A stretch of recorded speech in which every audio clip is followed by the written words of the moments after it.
Boa noite.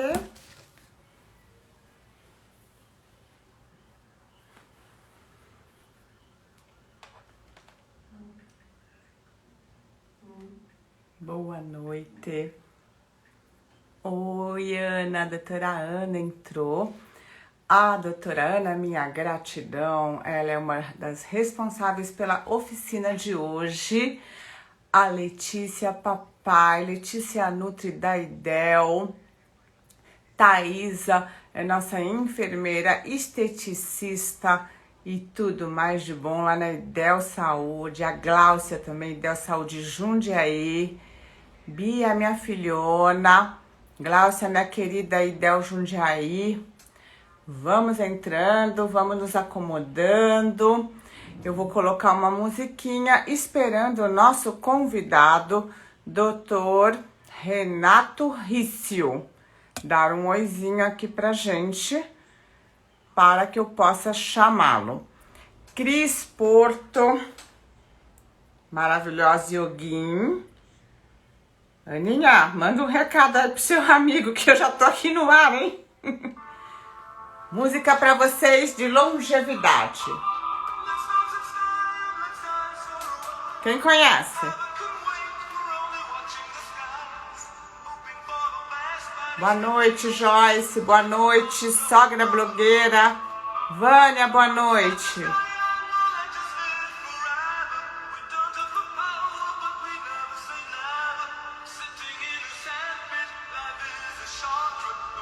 Podem mandar coraçãozinho. A gente gosta de coração, né, gente? Boa noite, Vânia. Olha lá, agora. Forever Young.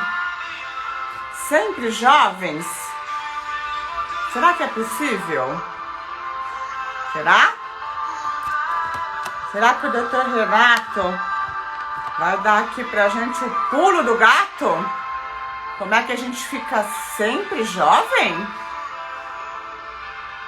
Boa noite, Joelma.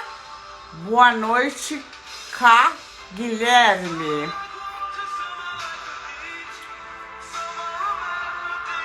O Dr. Renato não me deu um oi ainda, mas eu espero que ele esteja aqui. Vamos lá. Não?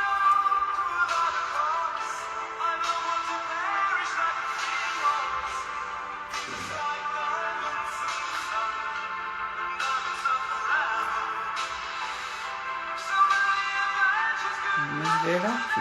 Estou procurando. Renato Rício falou que já está aguardando.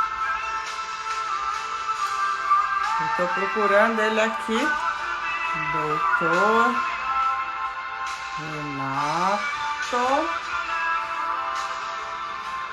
Não está entrando no meu. Peraí. Renato, você tá aqui já, Renato?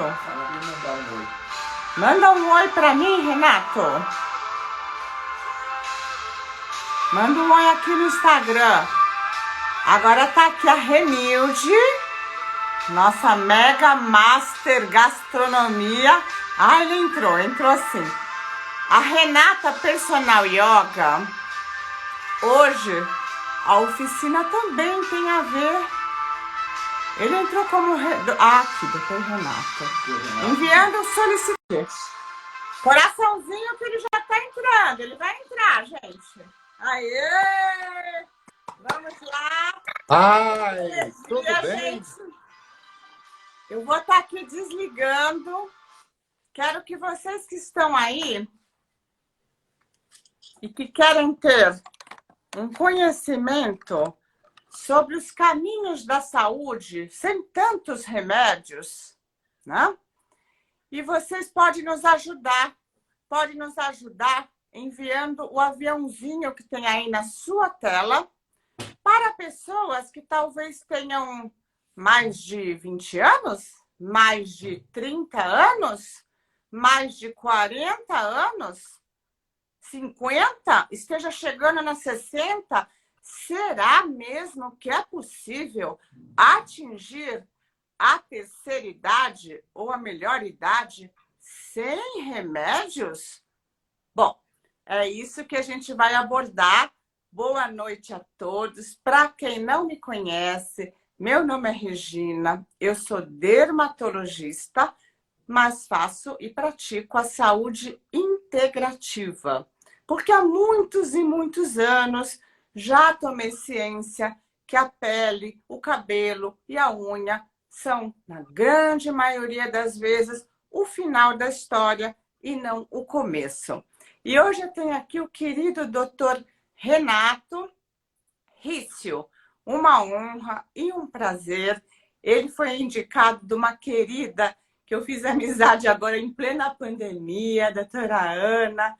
Eu estava conversando com ela, querendo um colega que ajudasse nesse caminhar de saúde.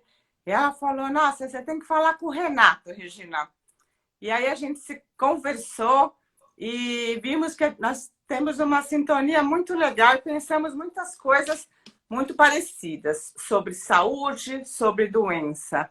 Então, aqui com vocês, o Dr. Renato vai fazer suas considerações iniciais e apresentação. Olá a todos. Regina, obrigado mais uma vez pelo convite. A honra é minha de estar com você, de estar aqui com essa gente bonita que te acompanha.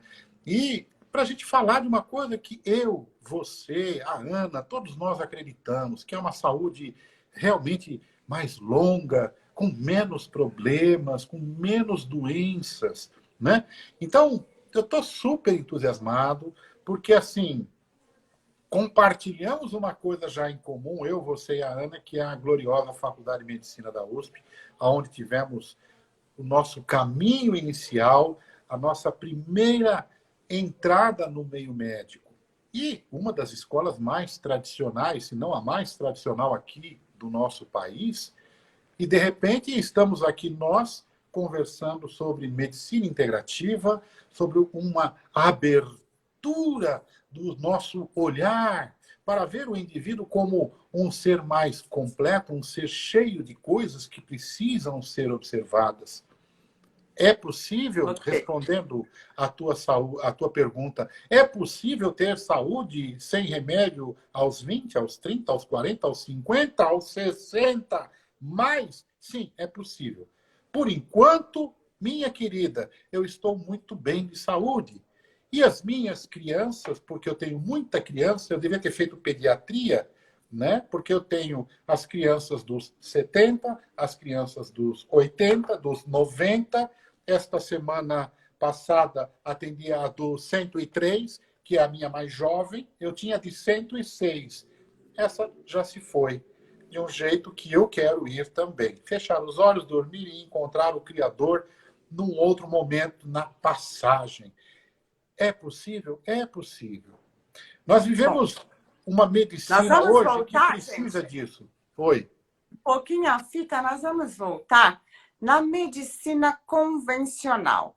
Aquela que o doutor Renato falou que eu e ele nos formamos, né? Através da Universidade de São Paulo. E onde lá nós aprendemos sobre anatomia, fisiologia, bioquímica, o corpo humano, os sistemas e as doenças, né? O médico ele é treinado e habilitado para diagnosticar e tratar doenças. Mas a medicina convencional, apesar de todas a evolução na área dos exames, né? Exames diagnósticos, apesar de todos os medicamentos de última geração, nós vivemos uma controvérsia onde a cada década a expectativa de vida aumenta. É verdade.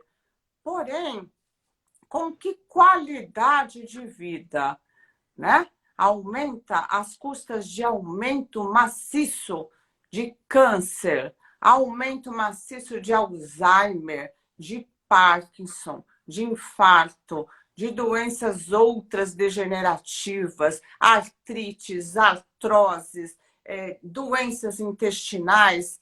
Então, a gente observa que, sim, a medicina convencional, ela deu um jeito de esticar seus anos de vida. Mas será que esses anos serão prazerosos, né? Então, é isso que a gente quer abordar aqui. A gente quer abordar um outro olhar, um olhar de prevenção, um olhar, mas não um olhar de prevenção, por exemplo, vocês devem estar pensando, câncer de mama, eu já sei, eu vou prevenir fazendo mamografias anuais. Não, você não vai prevenir dessa forma. O máximo que você vai conseguir é um diagnóstico precoce. Então, não vamos confundir avanço tecnológico dos exames com prevenção. É isso, doutor? Perfeito. Você colocou de uma forma brilhante, né? Nós fomos formados para diagnosticar e tratar doenças. Nós não fomos formados para prevenir doenças. E você colocou de uma forma magnífica o prevenir e o exame preventivo. Então, é aquela coisa, eu faço meu Papa Nicolau. Agora já está mudando um pouquinho, tá, Rê? Mas, assim, eu ouvia muito isso. Não, nós temos que fazer uma prevenção. Ai, doutor, eu já faço o meu exame de mama, já faço meu Papa Nicolau, eu me previno. Não, não é isso. Aí você está tentando fazer uma coisa chamada diagnóstico precoce. Claro que é uma certa forma, uma prevenção, porque quanto antes eu diagnosticar uma coisa ruim, tanto mais fácil poderá ser o tratamento. Não necessariamente, mas poderá ser mais fácil. Agora, prevenção é um conjunto de ações, é um processo em que a gente visa tentar realmente buscar a causa raiz daquilo que nós chamamos de doença e tomarmos atitudes para que a gente possa realmente não desenvolver o que a doutora acabou de colocar. Uma doença crônica degenerativa, uma hipertensão, uma diabetes, um Alzheimer, um câncer, as doenças autoimunes. Então, esta nossa conversa de hoje vai ser focando nisso tudo. E qual é a importância da sua participação neste processo? Porque na medicina convencional, o paciente é aquele indivíduo que senta na cadeirinha e olha para o Deus médico lá de cima e ele que faça a mágica acontecer através da pílula mágica. Acontece que isto valia para o século passado, onde a pílula mágica chamava-se, por exemplo, antibiótico, e a bactéria morria com antibiótico. Depois das doenças infecto-contagiosas, que levaram muitas pessoas embora, vieram as doenças crônico-degenerativas, e que estão relacionadas, sim, como a doutora muito bem disse, ao processo de envelhecimento. Gente, a medicina preventiva, e aquilo que nós vamos conversar aqui hoje, não quer dizer que eu vou pegar uma pessoa de 70 anos e transformá-la numa lady de 30. Não. Quer dizer o seguinte, o processo de envelhecimento existe, ele pode ter um declive muito intenso, que é o que a gente vê hoje, né, doutora? Nós vemos hoje pessoas com várias doenças, com várias patologias, então isso é um declive de enferrujar muito rápido. E nós podemos hoje melhorar a queda de uma forma mais suave, para que o desenvolvimento das eventuais dificuldades crônicas que venham a aparecer sejam mais lentas, mais suaves, permitindo você ter o tal do envelhecimento ou da longevidade saudável. Aí é a coisa bacana de se atuar. E é onde eu vejo que, pelas conversas que eu tive com a Regina antes de nós fazermos esta live, nós focamos, né? Nós nos preocupamos em fazer com que o processo doença não se desenvolva naquela velocidade e tamanha que nós estamos vendo. E boa parte da solução deste problema reside principalmente em vocês queridos espectadores, em cada um de nós. A mudança do estilo de vida, que nós vamos conversar aqui, uma alimentação. É piegas. Não, não é piegas, não. Infelizmente, nós sabemos que saúde está atrelada a uma alimentação adequada, a mexermos o nosso esqueleto. Temos que ser móveis. Nós não nascemos grudados num computador, sentado o dia inteiro. Nós tínhamos que correr literalmente atrás da nossa comida. Nós temos que pensar no estresse que nos rodeia, numa sociedade em que nos pressiona cada vez mais. Nós temos que pensar no nosso sono. Nós vamos falar aí de melatonina, talvez. Vamos ver, tem tanta coisa para falar. Vamos pensar num sono adequado. Vamos falar na ruptura de uma coisa chamada ciclo circadiano, o nosso período de duração de um dia. O que ocorre nesse dia? E como nós rompemos isso? E como isso está fazendo com que fiquemos doentes? Eu acho que tem muita coisa para conversar. Eu vou cutucar um pouco vocês, gente. Eu falei para o doutor Renato que eu coloquei na minha caixinha, no meu stories, já que nós estamos falando de saúde, de vida plena, de plenitude, de longevidade, o que é ter saúde? Vocês que estão aí na oficina, dá uma pensada aqui junto com a gente. O que é ter saúde? Eu obtive umas respostas bastante interessantes, né? Eu vou citar algumas, tá, gente? Estar bem, se sentindo bem e feliz. Estar bem física e emocionalmente. Viver plenamente todo o seu potencial sem limitações. Ter uma vida em equilíbrio corpo, mente e espírito. Felicidade. Olha, de novo, feliz, né? Aí uma pessoa respondeu, dormir bem, o doutor Renato falou, sono, né? Não ter dor no corpo, então ter um bem-estar físico e disposição para praticar atividades físicas, se movimentar. Então, quando eu vi essas respostas, eu lembrei muito de um colega geriatra que eu chamei aqui, Renato, doutor Henrique Rego, e ele fez uma pesquisa no consultório dele, ele perguntou para os pacientes, né? Ele atende só pacientes geriatras, ele perguntou por que eles estavam procurando, né? Ele fez uma enquete. E o que ganhou, a maior parte dos pacientes respondeu, porque eu quero ser feliz. Ou seja, gente, a gente atrela, assim, o bem-estar físico, mental, emocional, a ser feliz.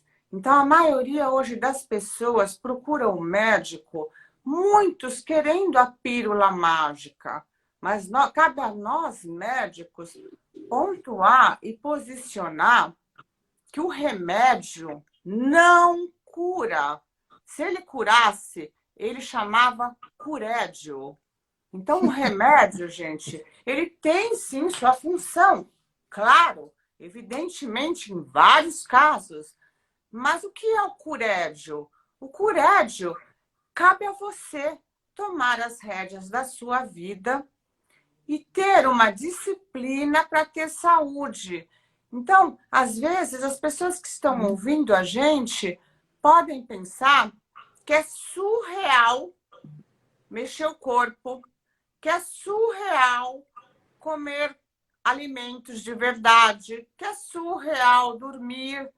E aí você vai ficar pensando que isso tudo é surreal até uma doença grave bater à sua porta e você procurar um médico, babando já, né? E ele falar, agora você vai ganhar 10 pílulas, não vai curar e vai ter ainda que fazer tudo aquilo que você não fez. Então, gente, é hora da gente se posicionar que tipo de caminho na vida a gente quer seguir. Né? Existem caminhos, existem opções. E aqui a gente não está para dar lição de moral em ninguém. A gente está aqui para contar a minha experiência clínica com os meus pacientes, a experiência clínica do Renato e por que é que a gente é fã dessa medicina e por que a gente defende isso. né? Então, então, o conceito, o resumo que eu tive aqui, uma paciente colocou ter qualidade de vida. Ou seja, ter saúde não é ausência de doença, tá? Ele é multifatorial, depende, inclusive, de relações sociais. Perfeito. E muito, Maravilha. né? Então, gente, a gente precisa entender que a nossa vida não é um fator, não é eu comer frutas e legumes que vai me causar uma vida plena e feliz. Né? E teve aqui também uma outra oficina, querido, com o doutor Álvaro Avezum, que é um cardiologista fantástico, que já publicou muitos trabalhos na área de cardiologia, falando sobre o impacto dos sentimentos e dos pensamentos na vida de um ser humano. E aí tem uma pesquisa que ele colocou em pacientes longevos, acima de 100 anos. E muito interessante, que a pergunta era: o que você faz? O que você come? E ele queria achar, então, o que era comum, como viver mais de 100 anos.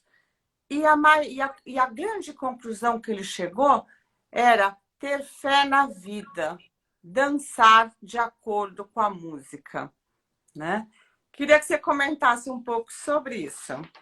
Eu acho bárbaro, né? O que você colocou é realmente aquilo. A definição, segundo a OMS, o que é ter saúde é a total ausência de manifestações a nível biopsicossocial, tracinho espiritual. Eu acho que é a somatória disso tudo que você colocou. Né? Eu tenho, como te falei, eu tenho muitas crianças, muitas, 80, 90, e é claro, eu sou um curioso, você é uma curiosa, o colega cardiologista é um curioso. Olha, como é que você chegou? Eu já ouvi até de paciente assim: olha, doutor, eu acho que o segredo meu de 102 anos é porque eu tomo a minha pinguinha depois do almoço, todo dia. Mas ela é feliz, ela é alegre, ela é comunicativa, ela é uma pessoa dinâmica, apesar de seus 102 anos de idade. Gente, não há um segredo básico. Né? Existe um livro que é The Blue Zones, as Zonas Azuis, que fala muito isso. Né? Existem algumas características entre algumas populações longevas do planeta. Nós podemos pegar lá a Ilha da Sardenha, podemos pegar Icária na Grécia, Lomelinda na Califórnia, podemos pegar uma pequena comunidade lá na Costa Rica. Se você olhar os Okinawa no Japão, por exemplo, se você olhar o perfil de alimentação dessas populações de uma forma global e tentando ver as similaridades, primeira coisa é a alimentação principalmente embasada em alimentos de verdade. Os médicos tentaram ver parâmetros bioquímicos e perceberam, por exemplo, que uma coisa em comum nessas populações é uma insulina em torno de 5.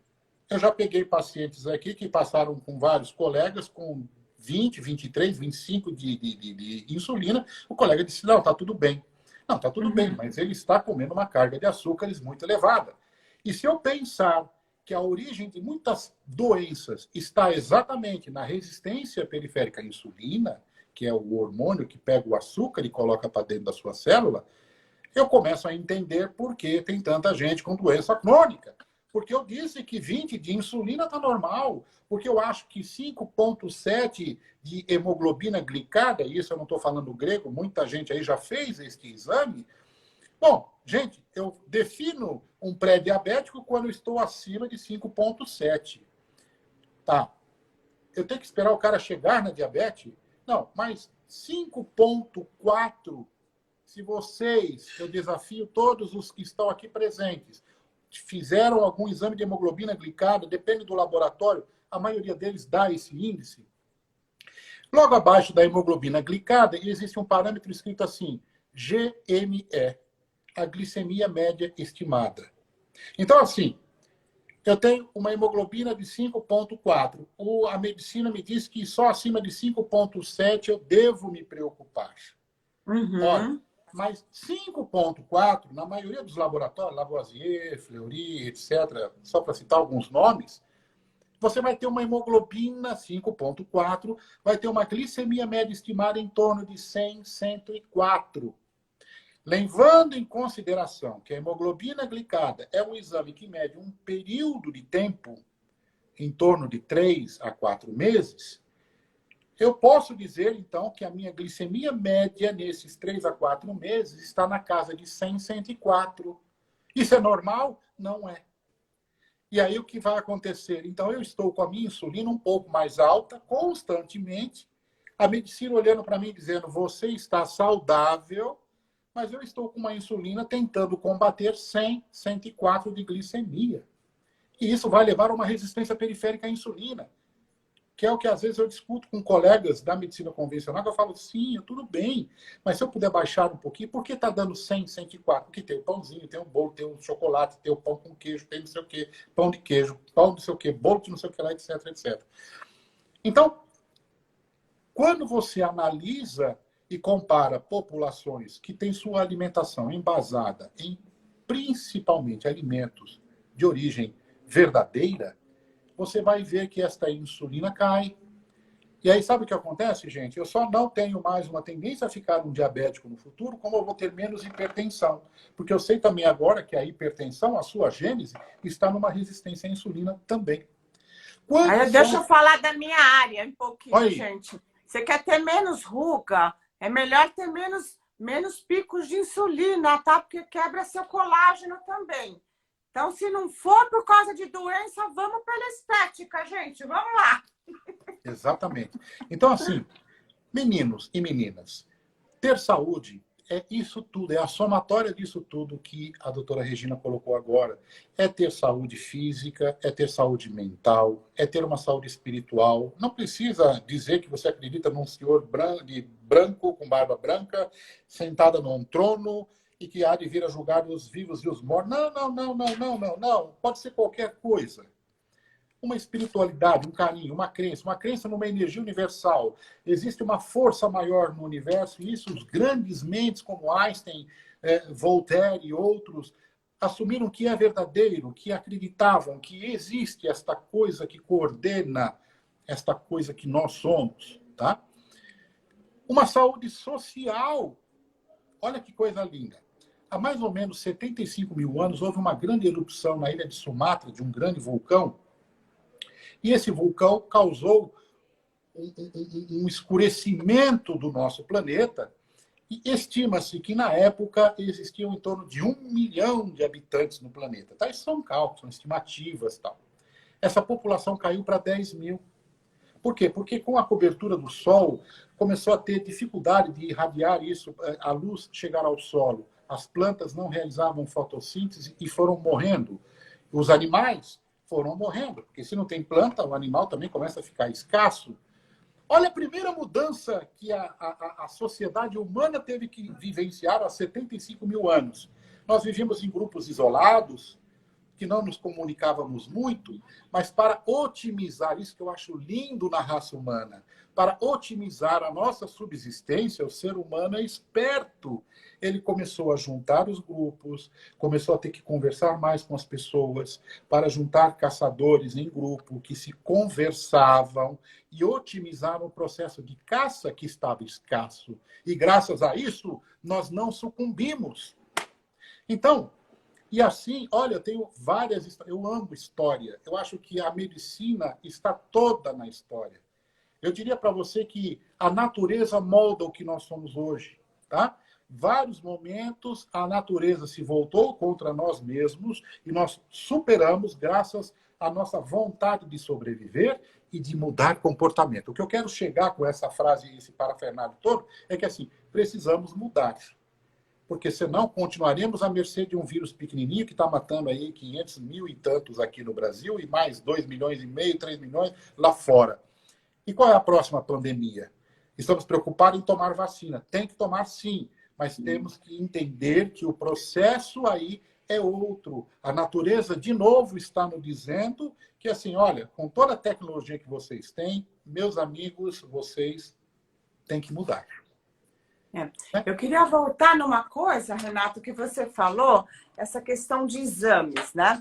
Então, na medicina convencional, como a gente está lá para tratar doença, se o exame não vem bem alteradinho, a gente fala assim, não, Não, olha, tá. Sua vitamina D, olha, ela tá baixa, mas não se preocupa, não. Vai tomar um solzinho. Olha, sua vitamina C tá horrível, mas não tem problema. Pinga um limãozinho de vez em quando. Olha, a glicose, a insulina tá alta. Não tem problema, não, que eu vou te dar aqui uma metformina e tudo bem. Eu posso comer açúcar? Pode, à vontade. Você não tá diabético ainda? Ah, doutora, eu sou sedentário.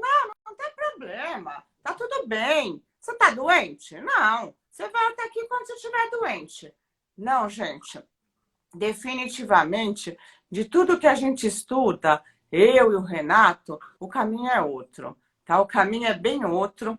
E eu tô muito triste que eu estou pegando no consultório, Renato, crianças e adolescentes com a saúde completamente precária, com uma alimentação baseada em nuggets e miojo, tá bom? Infelizmente, é Totalmente verdade. sedentários, totalmente dependentes de uma tela de computador. A grande maioria dos jovens tomando antidepressivo, ansiolíticos, maioria deles não dorme à noite.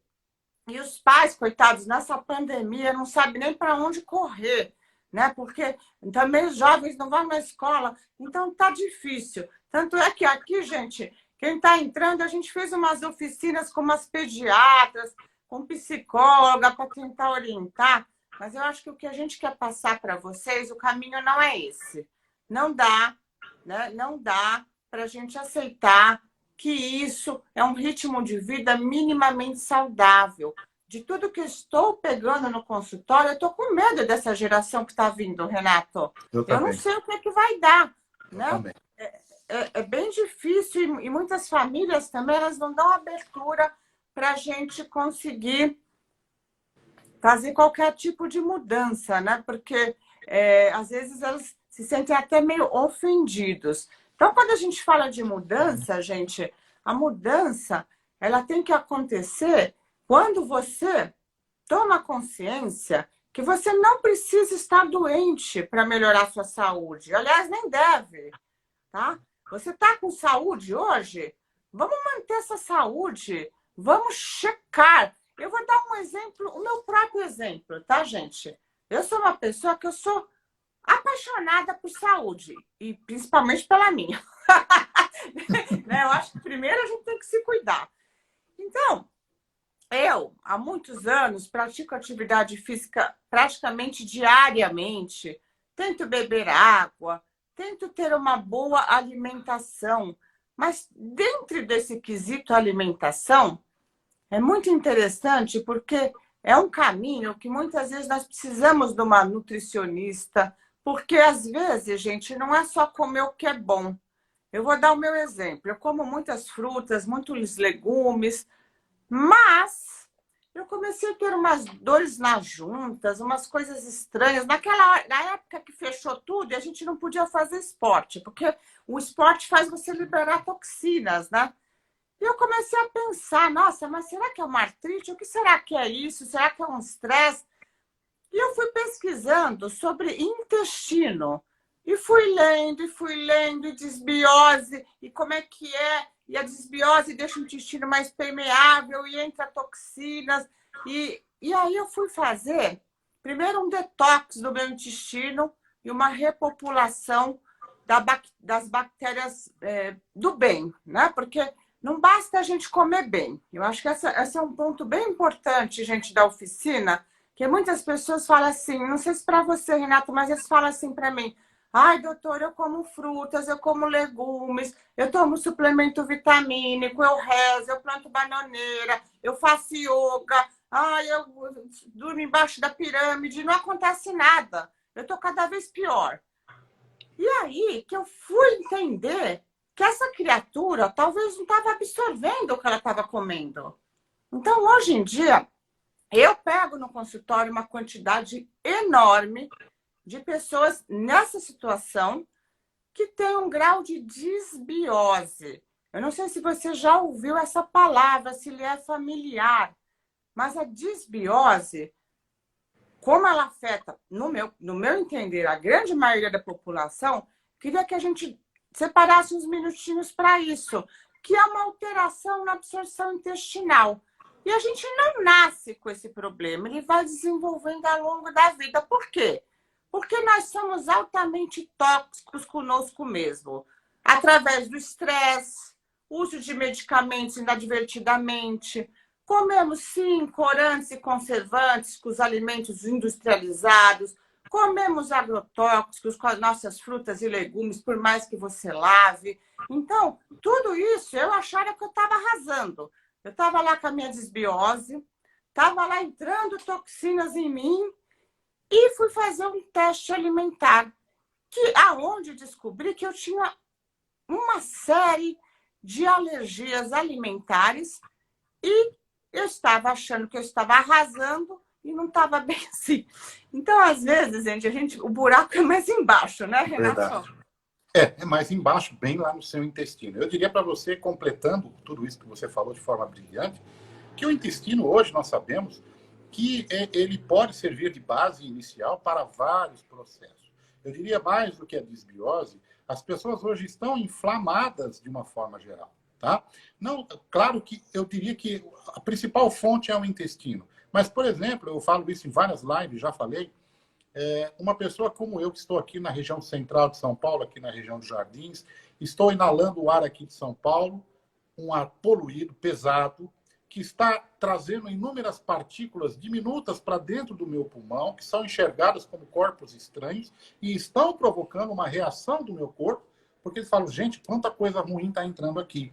Então, a minha inflamação pulmonar é crônica e eu sei que eu vou ter, em relação a um indivíduo que mora lá no Amazonas, um grau de deficiência pulmonar no meu envelhecimento maior que o dele, que está vivendo num ar menos poluído. Assim ocorre com a nossa alimentação, principalmente a grande maioria das pessoas, onde o índice de processados e alimentos altamente açucarados, cheio de farinhas, dos farináceos, trazem uma carga enorme de glicose que vai transformar o pH do lúmen, da luz do intestino, num pH muito ácido, favorecendo o desequilíbrio populacional das bactérias que vivem lá. A gente tem bactéria do bem, a gente tem bactéria do mal, a gente tem a turma do meio que está lá e não tem nem nada a ver com nada, está lá vivendo. Mas a minha amiga, porque se ela está ocupando um território, o pessoal do mal não ocupa. Então, a disbiose que a doutora comentou é o desequilíbrio dessa população.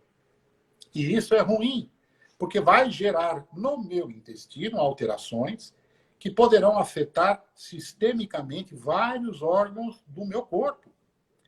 Então, a gente sabe hoje que existe uma relação da disbiose intestinal com depressão, da disbiose intestinal com muitas doenças autoimunes, da disbiose intestinal com a absorção de nutrientes, um prejuízo da absorção de nutrientes. Então, hoje, um médico que busca fazer isso que a doutora falou, uma prevenção, ele busca identificar principalmente aonde estão os focos de problema. Os exames laboratoriais são muito importantes, como você falou. A gente utiliza alguns parâmetros, eu costumo dizer que olha, agora com esses exames nós vamos fazer um mapa metabólico seu. Como é que está a tua vitamina B12? Ela é importante. Você está absorvendo bem essa vitamina B12? Ah, não, mas eu sou carnívoro. Sim, o fato de ser carnívoro não quer dizer que você não esteja, por exemplo, como a doutora falou, com uma inflamação intestinal que te impede de absorver a vitamina B12. Nós temos o ciclo enterointestino hepático da vitamina B12. Por isso que eu tenho vegetarianos com vitamina B12 muito normal e vegetarianos com baixa vitamina B12, assim como eu tenho carnívoros com baixa vitamina B12 e carnívoros com alta vitamina B12, por causa do ciclo enterohepático, do intestino e do fígado, a sua eliminação. Então, vitamina B12, ácido fólico, magnésio. Vivemos num país onde o magnésio, por exemplo, no solo é muito escasso. É um solo, o brasileiro, é muito antigo, é pobre em magnésio. Então, teoricamente, mesmo que eu tenha uma baita alimentação saudável, muita verdura, muito legume, como a doutora falou, eu posso estar tendo uma certa deficiência de magnésio. As sensibilidades alimentares, como foi colocado aqui, quer dizer, às vezes as sensibilidades alimentares geram um processo inflamatório intestinal que vai atrapalhar o processo de absorção de nutrientes, de vitaminas e sais minerais. Então, eu posso ter deficiência de absorção de ferro. O ferro é importante, importantíssimo em várias reações químicas que ocorrem no nosso corpo. O magnésio, ele participa de mais de 300 reações químicas no nosso corpo. Vou tomar vitamina D. Até para a produção da vitamina D, eu preciso ter níveis de magnésio adequados. Ou seja, gente, o que a gente está falando é que precisamos de um equilíbrio, um equilíbrio vitamínico, de sais minerais. Por isso, é importante, na prevenção, você procurar um médico que aborde esse equilíbrio, porque muitos e muitas vezes, mesmo você tendo uma alimentação supostamente balanceada e equilibrada, será que você está tendo uma boa absorção? Primeira pergunta. Será que você está tendo uma boa eliminação de toxinas ou essas toxinas estão entrando e impregnando na sua tireoide, te dando uma tiroidite, na tua mama, te dando um problema no futuro, no teu fígado, te dando gordura hepática, no teu cérebro, podendo te dar um Alzheimer e um Parkinson no futuro e assim por diante? Perfeito. Será que o seu nível de estresse é compatível com o nível de vitaminas que você está pondo para dentro? A gente sabe que uma pessoa sob estresse físico ou emocional consome 70% a mais de vitaminas. Então, gente, é muito importante esse equilíbrio para que as funções dos seus órgãos sejam preservadas. Muitas pessoas me procuram com queda de cabelo. E elas querem que eu resolva o problema delas com uma loção mágica que eu vou aplicar no couro cabeludo e ela vai nascer tanto cabelo mais do que a Alba Ramalho e a Gal Costa junto. Não vai dar certo. Não vai dar certo se eu não checar a sua absorção, se eu não checar seu nível de estresse. Para quê? Só para eu falar para você que você é estressado? Muitas vezes você já sabe, você nem quer ouvir. Não, gente. Mas para eu saber que nível que eu vou ter que suplementar em você é diferente os níveis de uma pessoa para outra, né? E aí, gente, no mar de toda essa inflamação que vivemos, mesmo achando que a gente está arrasando, né? Eu achava que eu estava arrasando, mas aí eu fui checar, tive que mudar e me adaptar. E eu digo para vocês, mudar não é fácil. Muitas pessoas, inclusive, falaram para mim: ah, doutora, você é magra? Que história é essa de dieta? Não, doutora, não estou entendendo. Não é questão de ser magro ou gordo, gente. É questão de ter saúde. É questão de eu saber que se eu não mudar agora, eu vou colher as consequências daqui 10 anos, daqui 5 anos ou daqui 1 ano, eu não sei. Então, eu preciso mudar. E mudei. Eu sou disciplinada.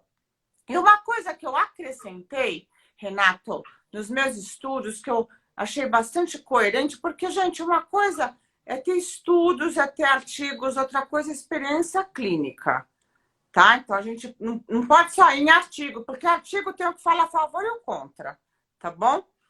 Então, a minha experiência clínica com jejum noturno, por exemplo, ou jejum intermitente, que parece que hoje em dia o pessoal fala é modismo.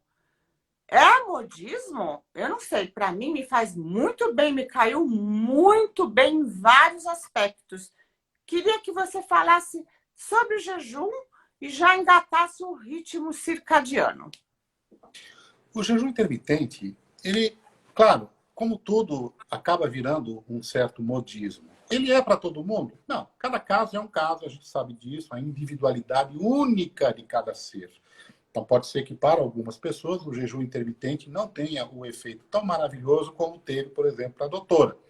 Mas é uma ferramenta muito útil. Eu também utilizo, eu pratico e utilizo nos pacientes que eu julgo necessário. O que vem a ser esse jejum intermitente? Criar uma janela, gente. Uma janela onde você não vai comer. Porque hoje, eu costumo dizer ao meu paciente que, assim, enquanto o ser humano atual está acordado, com os olhos abertos, ele está com a boca aberta. Então, 9 da noite, 9 da noite, ele está assistindo Netflix, ele está comendo algum salgadinho, alguma coisinha. É muito comum. Então, a alimentação, pré-histórica não era tão farta como nós estamos tendo nos dias de hoje. Então, o comum, o real, o verdadeiro, para aquilo que nós fomos projetados, era exatamente o contrário. Termos períodos grandes, onde às vezes a gente ficava 1, 2, 3, 4 dias, uma semana sem comer. Então, nós desenvolvemos vários mecanismos biológicos para propiciar isso. Um deles, a doutora falou aí, o acúmulo de gordura no fígado. Isso não é uma coisa doente.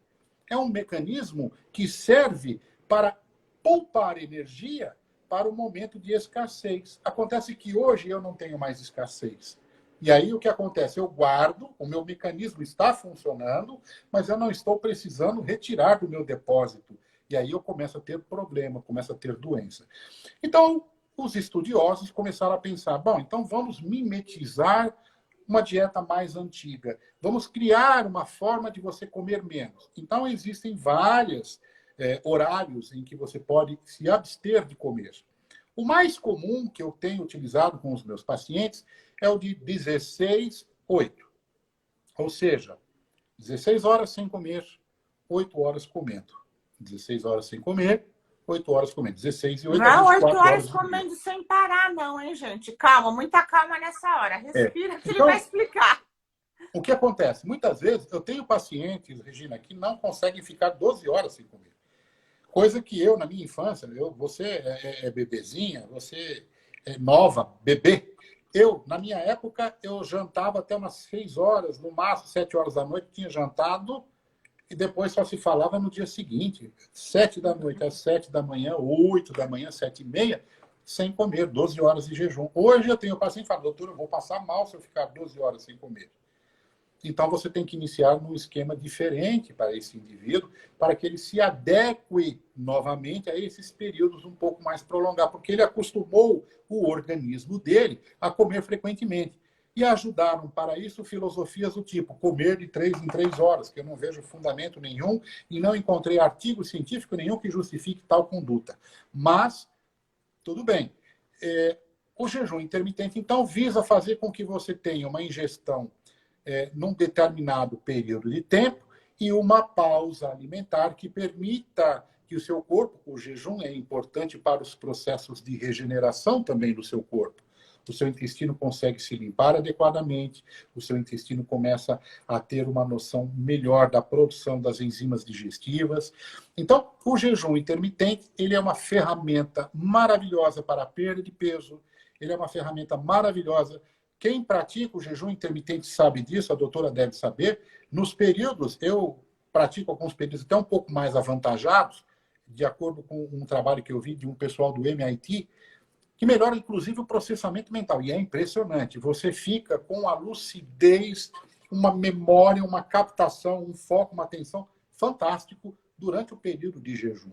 Só que assim, não pode sair, como a doutora falou, não pode sair por aí querendo fazer jejum. Tem que ver se você é um indivíduo que precisa de um jejum, um profissional habilitado, que saiba lidar com o jejum, ele vai saber te orientar e falar assim, olha, para você vai funcionar muito bem. O jejum intermitente já entra... Gente, quando a gente fala, que nem o doutor explicou, né? Tem pessoas que comem de 3 em 3 horas. Eu também acho surreal isso, eu não consigo nem imaginar isso, mas é verdade. Vai lá, come 2 castanhas, depois é um suco de não sei o quê. Não. Bom, e aí que é? O tempo todo, né? E às vezes é difícil, né, também você se adaptar numa coisa assim, mas tem gente que gosta e se adapta, tudo bem.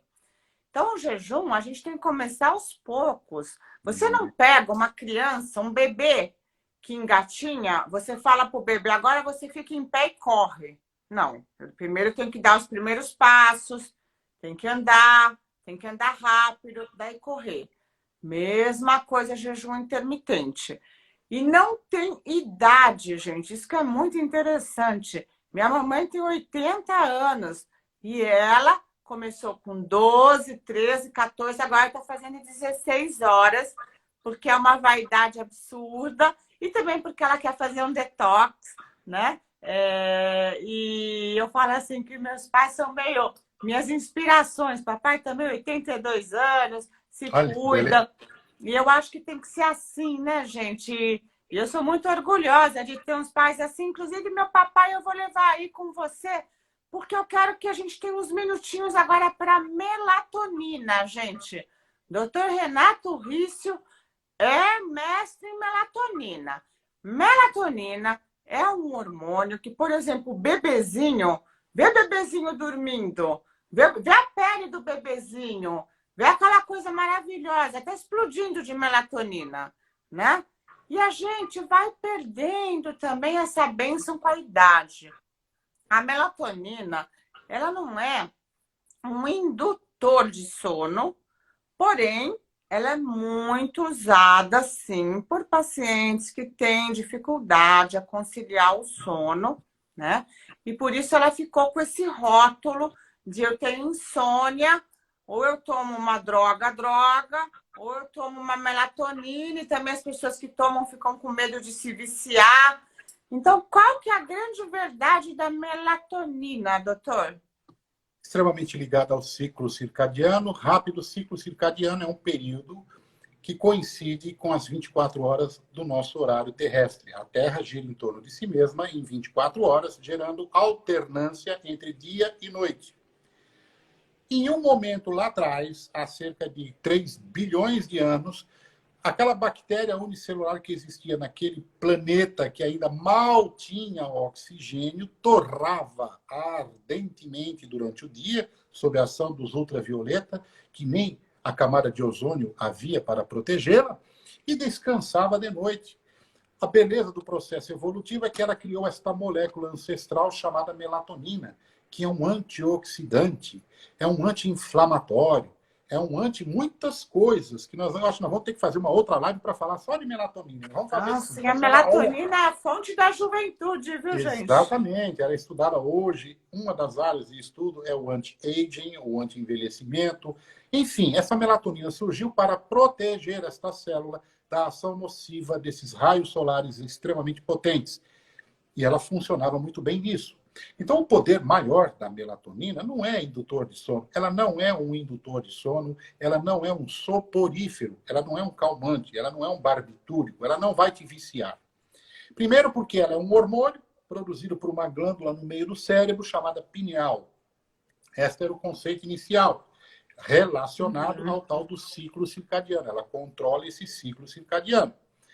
Mas, mais recentemente, descobrimos que muitas, se não todas, as células do nosso corpo produzem a melatonina, porque ela é um antioxidante. E quase todas as células do nosso corpo têm uma estrutura no seu interior chamada mitocôndria, onde é uma fornalha que produz muito radical livre, que é uma molécula maluca, produzida por este forno e que reage com tudo e causa mutação e destrói DNA e destrói membrana celular.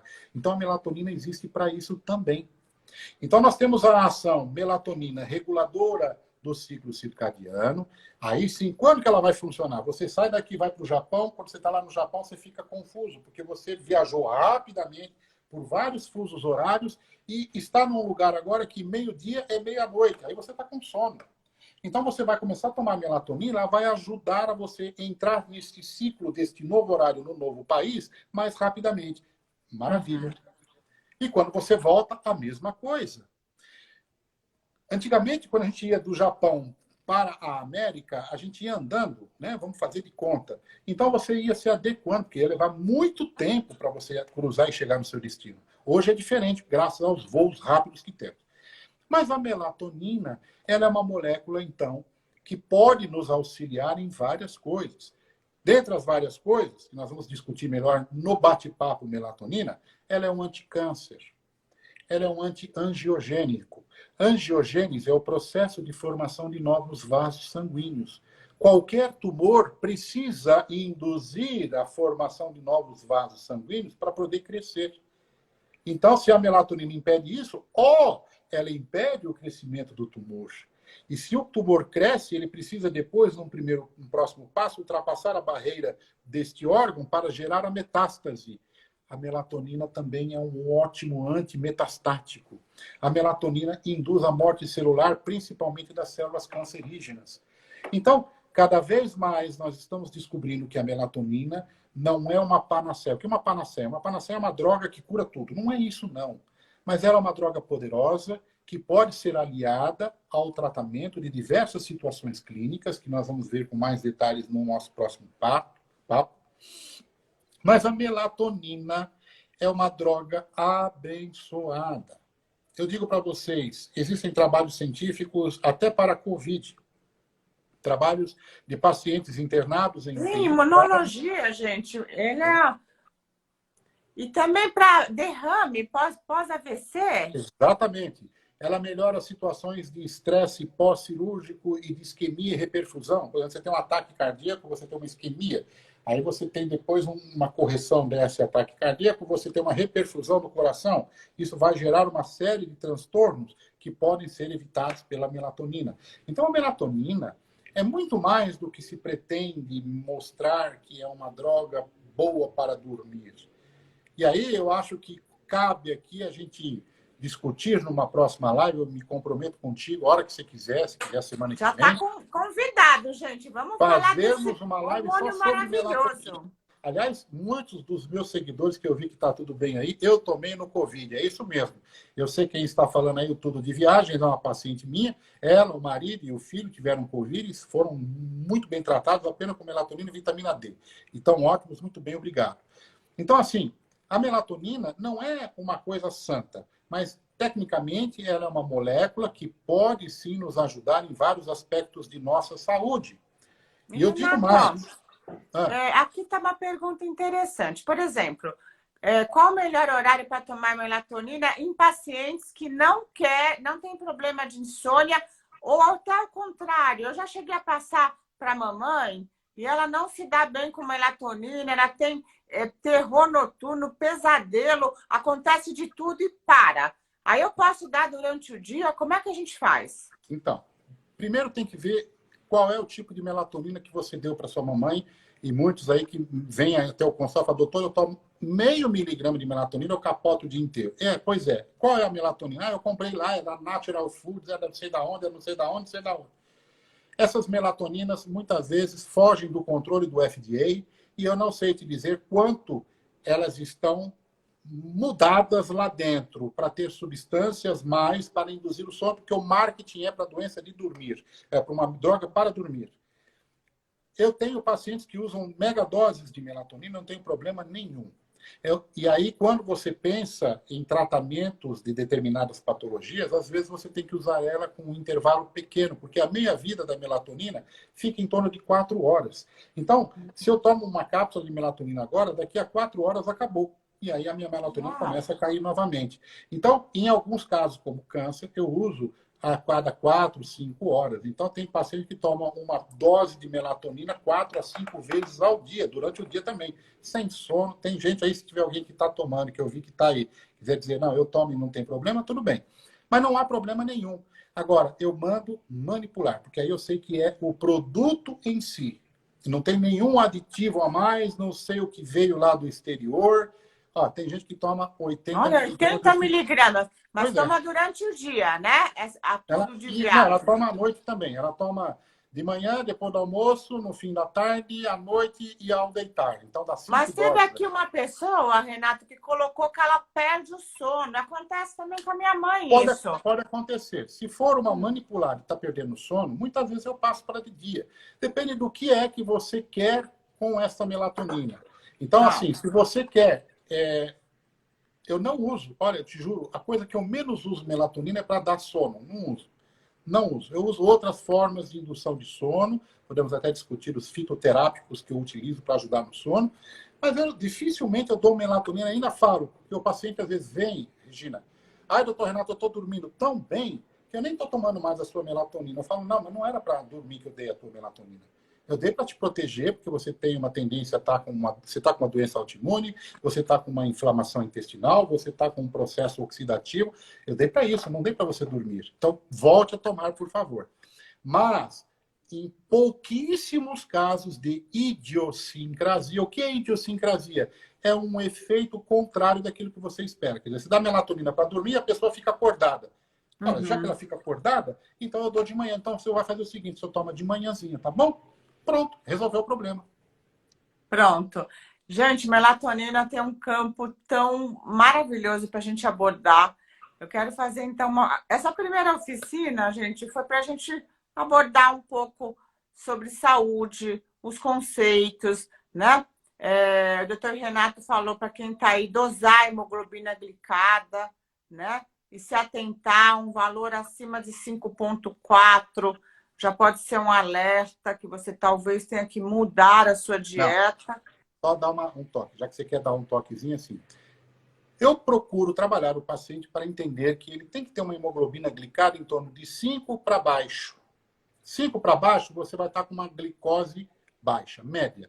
É uma média, não é obrigação. Não é que Sim. você vai deixar de comer aquele bolo gostoso do aniversário do seu amigo. Pode, mas é todo dia comer o bolo do aniversário é que é o problema. O que está acontecendo hoje é isso. Só que as pessoas acham que o bolo é o culpado. Pizza, quibe, esfirra, pastel, coxinha, pão de queijo, tapioca, etc. Tudo isso é açúcar, gente. Então, nós não estamos nos dando conta da quantidade de açúcares escondidos ou sobre outras formas que nós não pensamos como açúcar. Ninguém pensa no pãozinho com manteiga de manhã como uma fonte de açúcar. A tapioca, eu tirei o glúten e passei a usar tapioca. Pois é, você tirou o problema do glúten e colocou uma carga glicêmica maior com a tapioca, que vai ter um índice glicêmico, às vezes, de 110, quanto o pão integral que você comia antes tinha um índice glicêmico, uma fatia de pão integral de 70, 72. Olha a diferença. Então, eu tirei o glúten da jogada e joguei uma carga de açúcar maior. Nós temos que nos preocupar com isso. E, para finalizar, só um conselho legal que eu dou para todo paciente meu. O processo de mudança da alimentação, sem falar em atividade física, que eu acho que é outra live, sem falar de social, que é outra live, sem falar de melatonina, que é outra live, o primeiro passo, se você quer mexer na sua alimentação, começa 90% de certeza no supermercado.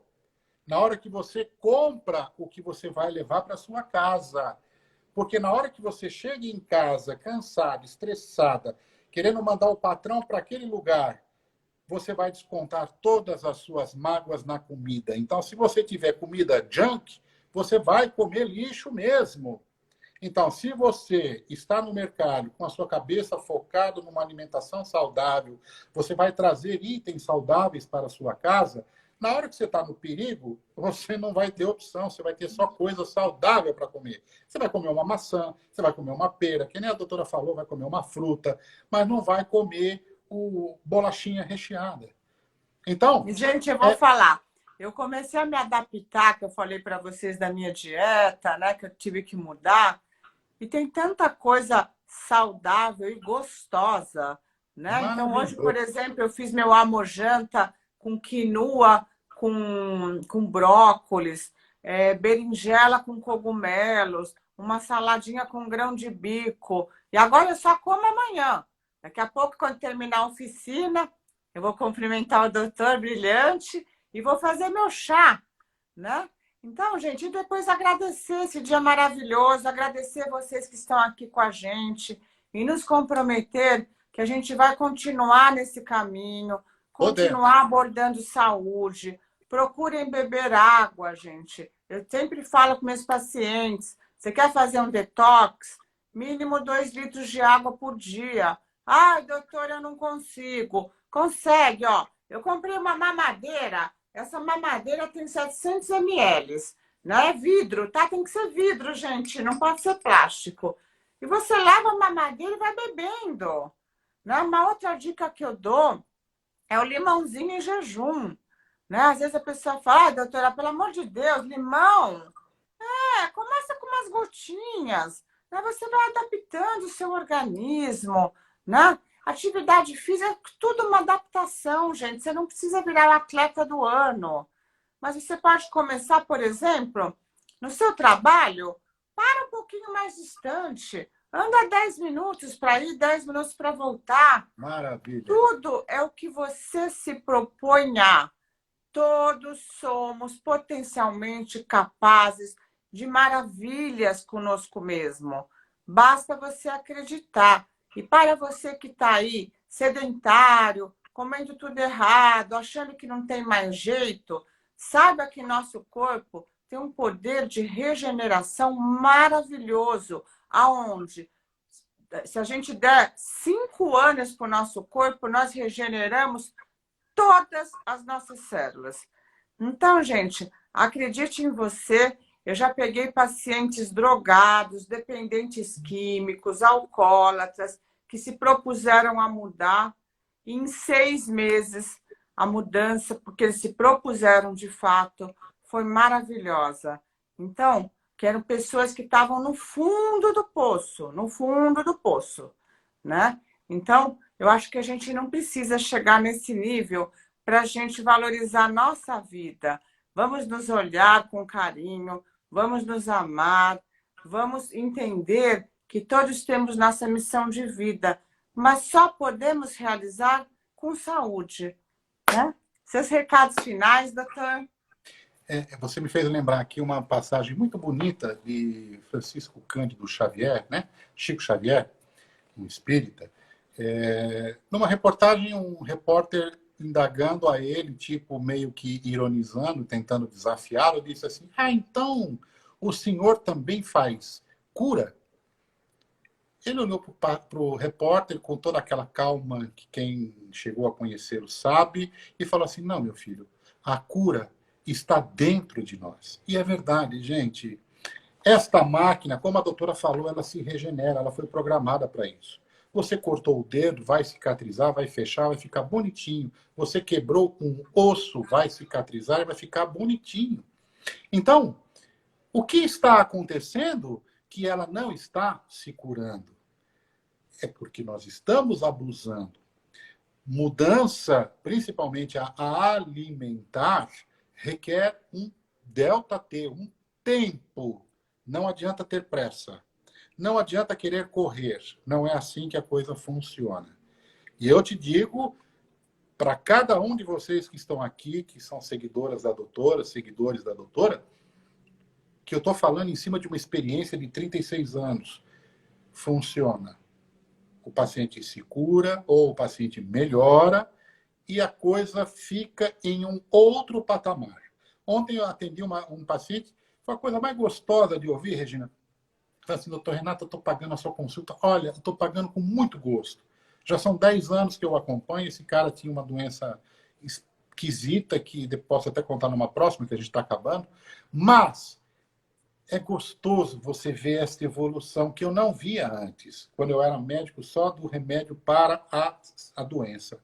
Eu A falo a mesma prevenção. coisa, gente. Eu pego casos emocionantes no consultório, e isso que é o combustível para a gente seguir, porque nós temos resistência até mesmo dos colegas, né? É complexa a situação, porque os médicos muitas vezes não falam a mesma língua, né? Estranham até a nossa abordagem de prevenção, acham muitas vezes um exagero. Imagina equilíbrio vitamínico e hormonal com uma pessoa que não está doente.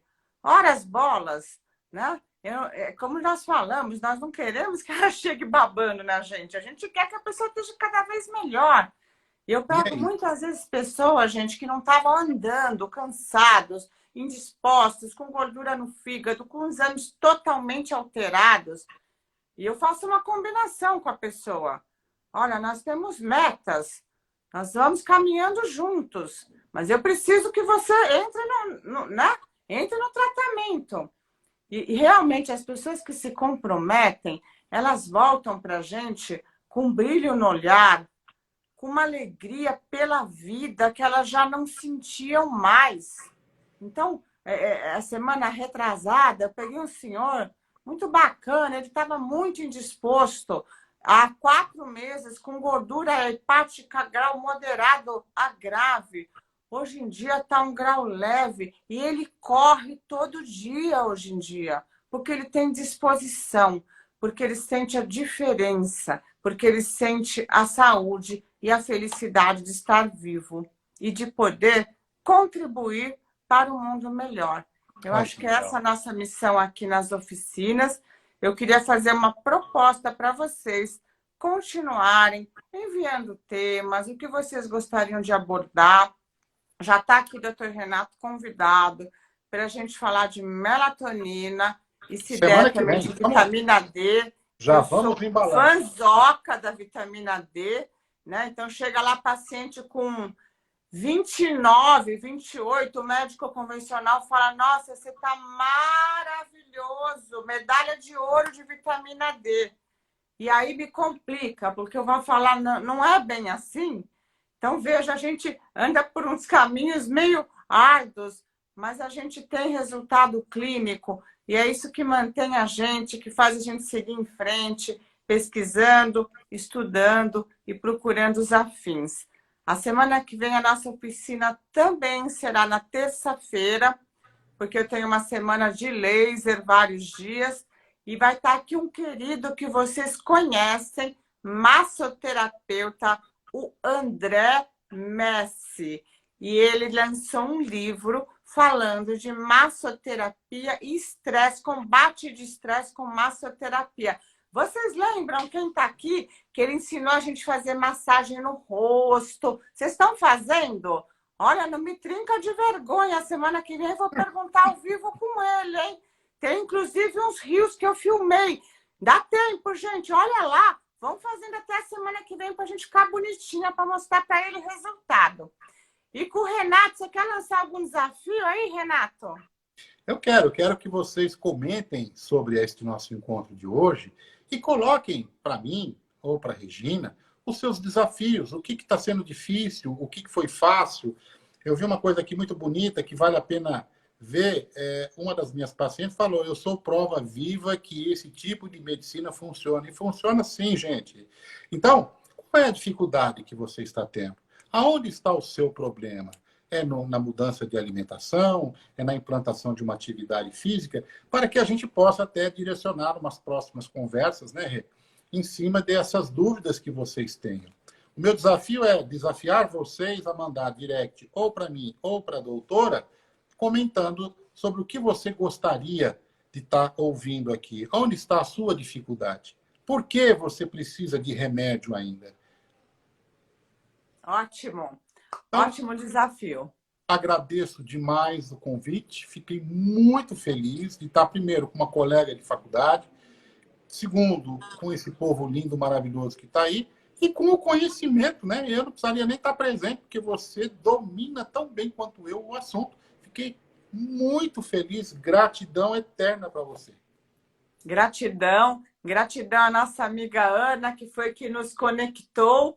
A vida é assim, gente. Os afins sempre se encontram no meio de multidões. Obrigado vocês pela paciência desse caminhar, mais de um ano de oficina. Vamos junto. Boa noite. Semana que vem, terça-feira, vamos combater estresse com massagem. E lembra que ele ensina técnicas para a gente fazer em casa, hein, gente? Boa noite. Obrigado, querido. Um beijo. Um beijo.